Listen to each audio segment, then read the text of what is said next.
back. Chairman now recognizes Rep. Kim for 5 minutes.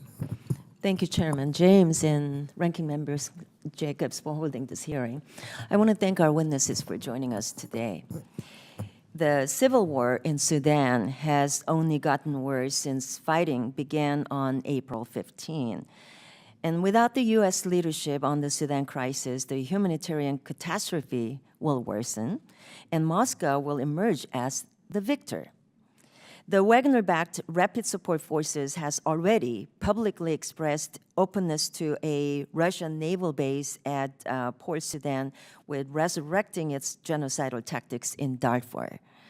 The Sudanese armed forces' reliance on imprecise air power and artillery has taken a very heavy civilian toll with little military success. Assistant Secretary Fee, I wanted to find out what is the senior level task organization and roles and responsibilities within the State Department for handling U.S. policy towards Sudan. And during the past periods of conflict in Sudan, the U.S. has utilized the role of a special envoy. And I was wondering if such an appointment would be constructive to advance U.S. policy in Sudan. Thank you very much for your question about such a critical crisis in a critical part of the continent. The Secretary of State, Secretary Blinken, has been personally and directly involved, and we focused our efforts on 3 prongs. The first prong has been emergency diplomacy, working with our partners, the Saudis, who have unique influence with both sets of security actors. We have worked to try and achieve ceasefires to reduce the level of violence and allow the delivery of humanitarian assistance. Those ceasefires have not been fully effective, although they have allowed the transmittal of important, urgently needed humanitarian assistance. However, on yesterday, we adjourned those talks because the format is not succeeding in the way that we want. The second important prong is our support, which is our long-standing support for the Sudanese civilians against their oppressive military, whether it's the SAF, the Sudanese Armed Forces, or the Rapid Support Forces. So we are working closely with Sudanese civilians and with our partners in Africa, particularly at the African Union and the regional organization IGAD, as well as other interested partners such as the EU, the United Nations, and the Arab League, to see how we can lend our collective support to promote Sudanese civilian leadership of Sudan. As the security forces have demonstrated, they have no right to have any role in governance. And the third prong is humanitarian assistance, which I might ask Dr. Mande to address, fulfilling our longstanding role as the leading donor in the world, as well as the leading donor in Sudan.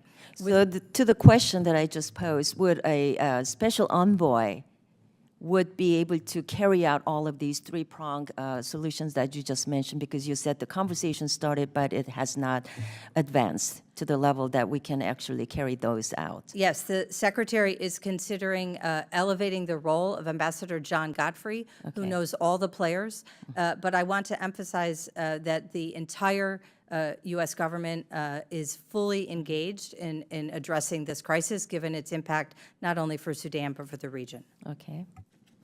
I also wanted to ask if you can describe the State Department's efforts to engage civilian groups in Sudan.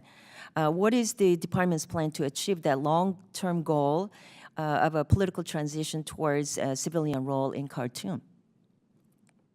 We have been in daily contact with Sudanese civilians, which has been somewhat challenging given the collapse of the communications network and the fighting that they are living under. But there are also many Sudanese leaders outside of Sudan, including the former civilian prime minister, Abdullah Hamdok. Just last week, I, along with colleagues from USAID, chaired a meeting under the support of the former Sudanese ambassador to the United States with key critical leaders to talk to them about who should be involved in the process to establish a civilian government, where should that process take place, and when should that take place. So we continue to Quickly, be I wanted engaged. to ask, because I serve as a chairwoman of the Indo-Pacific Subcommittee too. So one of my priorities, finding ways to incorporate more private sector initiatives into our foreign policy to better equip our diplomats to compete with our PRC counterparts. So do you think our ambassadors and the embassy staff are sufficiently equipped in supporting and advocating for our private sector throughout the African continent, especially when contrasted with the high level of diplomatic support afforded to the Chinese and European countries? Could you make that comparison? Sure. Well, first of all, we welcome your support for that initiative. And in Vice President Harris's recent trip to the continent, she secured commitments from the private sector in the billions to actually undergird the digital transformation initiative that we described to you. We also have partners on the continent from the Development Finance Corporation and from the Department of Commerce's Foreign Commercial Services. But if you ask me if we could use more, the answer would be yes. Thank you. I yield back.